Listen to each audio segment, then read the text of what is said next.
kicking off this section with The Independent, a story about immigration. Josh, what's new? Indeed. Sunak putting tackling illegal migration top of the agenda at European summit.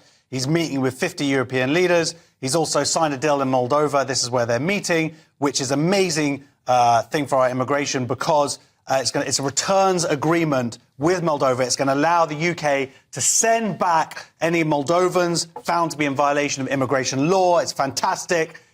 Yes, OK, there's only one person who actually this will apply to this year. There's 17 people, though, since 2018. So this is... Yeah, but that one person was a real troublemaker. Oh, my God, getting up to crazy things. Yeah, crazy. So you've got to send them back. Yeah. So this is the point, isn't it, Steve, that, as Josh, puts it, it's not really a big deal, the Moldovan issue. No. Isn't the issue really dealing with France and the way that France are actually... get the French back.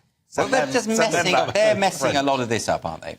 They are. I mean, I still think this has to be the solution. Unfortunately, it will be deals with other countries, negotiations, diplomacy, things like that. No one wants that to be the solution. Yes. People want it to be show of strength from UK, but it won't be. This will be about other countries effectively having to solve it for us. Yes. Because we've got this annoyingly large coastline, which is really difficult to do anything with. It's interesting that both Labour and Tories are sort of really pushing the immigration thing as their lead priority at the moment. Yeah. This seems to be the thing. That's quite interesting in itself, because a number of years ago, we couldn't really have the discussion about this without people screaming that everyone's racist. But if both parties are prioritising, maybe something has changed here. I think absolutely, and it is something that obviously needs to be sorted. Yeah. And we need to be having these discussions without these kind of immature ideas. And the problem is, I think, immigration is like the word woke, where different people think of it in different ways. Yeah. Some people think of the words immigration and they think of babies dying off boats and drowning and whatever. And some people think of immigration as Albanians coming over here and literally then going to jail and committing crimes.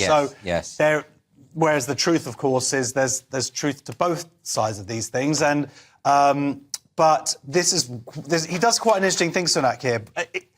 He's acknowledging with the rest of the European leaders how this is arguably the continent's problem, and maybe the number one problem. And I agree. Of course it is going to be, in terms of more people coming over from outside Europe, coming into Europe illegally. And certainly as more climate change and all these things are going to happen, and economic reasons. But what he does is really quite funny or clever or whatever you want to call it, but he links it to Putin. So he sort of makes a statement where he's like, Europe is facing unprecedented threats to our borders, like from Putin and immigrate, so it's all, he sort of lumps it all together. Yeah, it's quite smart, isn't it? But of course, it's not really about Moldova, is it? I mean, he's using this as a platform to sort of address a wider issue. That's fair enough, isn't it? He was there. You might as well negotiate a deal. May as well. We're going to get rid of that one guy. Yeah. Why not? Just pay that one guy off, though. Yeah.